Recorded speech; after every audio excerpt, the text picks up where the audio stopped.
Hey guys, welcome back to another video.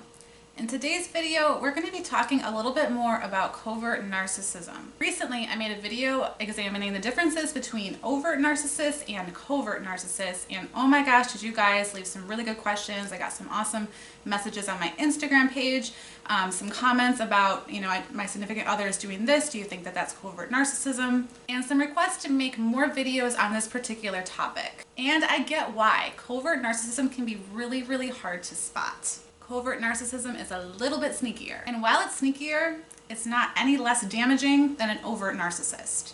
In fact, it can be even harder to handle because sometimes we don't realize what's happening until the damage is already done. We can do a really good job at educating ourselves on the overt signs of narcissism, which works really well for those narcissists that are more grandiose and more upcoming or upfront about their behavior. Covert narcissists don't work like that. So in this video, I'm going to talk about some early signs that you can notice that someone that you're involved with might be a covert narcissist.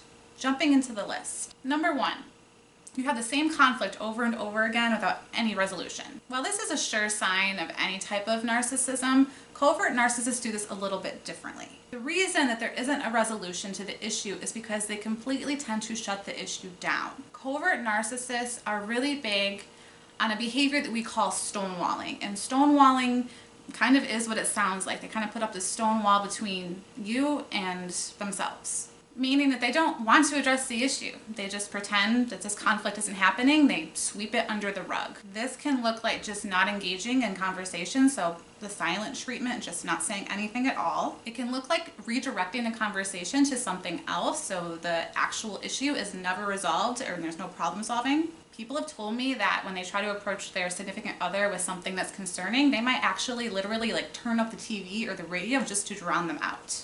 And that's really, really terrible. But however it looks, the common theme is the same.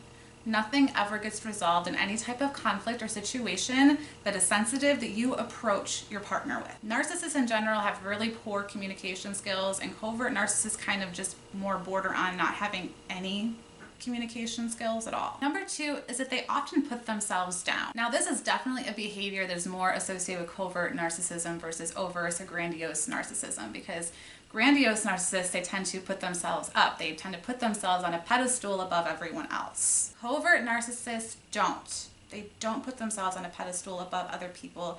They actually put themselves down. And this can actually look like someone being humble when in reality, they aren't really being humble. What they're doing is they're putting themselves down, so you come back and you're like, oh, no, you're good at that. You're good at that thing. You're not bad at that thing. You're not worthless. What are you talking about? You have so much to offer. Let me tell you more about that. And they do this not because they actually believe that they're not good at something or they're not worthy of something. They do this so they can get that external validation from you, their source of supply, that they are good at something. They need to hear it from other people. Because remember, narcissists, they can't validate internally. It's just not something that they can do. Number 3 is passive-aggressive communication. Covert narcissists are masters at being passive-aggressive. If they don't agree with something or something is bothering them, they are not direct about that. In fact, if you make a reasonable request to a covert narcissist, they might actually agree initially. They might actually go along with what you're requesting. And then it just doesn't end up getting done. And then when you ask why it doesn't get done, they tend to come up with a bunch of excuses as to why they couldn't do it your way or why their way is better. They utilize sarcasm a lot.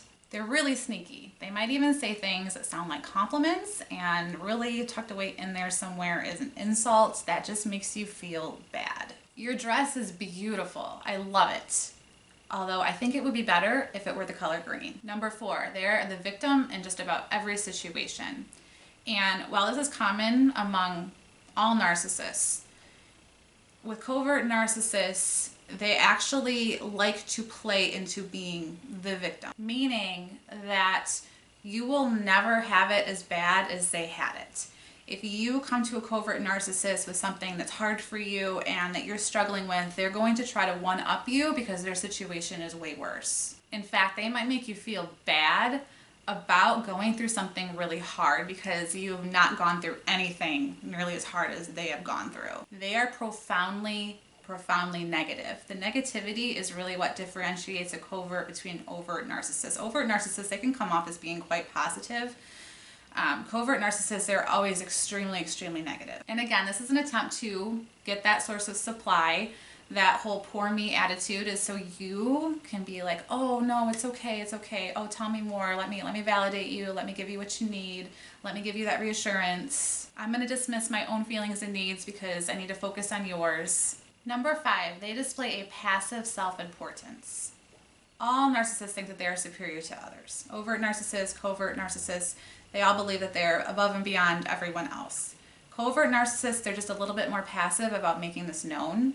One of the ways that this can look is that, if you're on a team with a covert narcissist, like a team at work, and they might make, something that could even look like a joke, and they'll be like, yeah, how could you guys do this without me, right?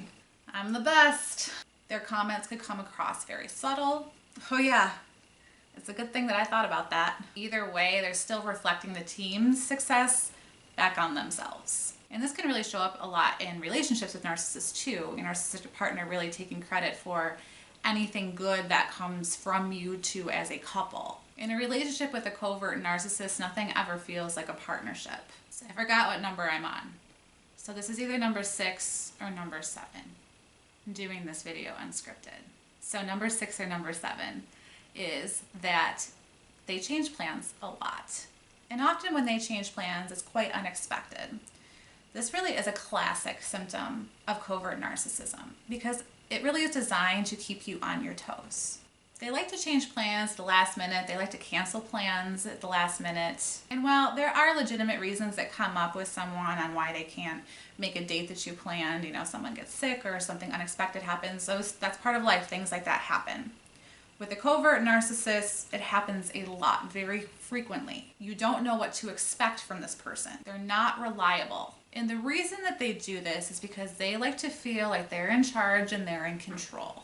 Another sign that's pretty related to this one is that they like to create the plans themselves. So they take charge, and like if you're planning dates, like it's always going to be the restaurant that they want to eat at or activities that they want to do.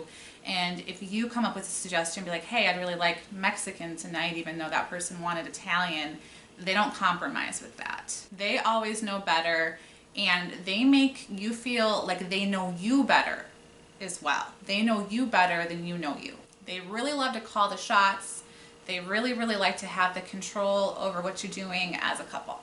And I want to stress the importance that even though it's okay for people to have preferences, really the key here is that lacks of flexibility to do anything different that they don't want to do. In healthy relationships, you compromise. You compromise because your partner also has needs too. So maybe you don't love Mexican food, but you're willing to eat at a Mexican restaurant because your partner really likes Mexican. And of course, they're willing to do the same for you in return. With a covert narcissist, they call all of the shots, all of them. And they try to tell you how you feel about certain things. You don't really like Mexican. I mean, come on, you love spaghetti. I hope this list was helpful for you. If you have any more questions about this topic or need any clarifications, please leave a comment below. If you have not yet, make sure you hit that subscribe button, subscribe to my channel.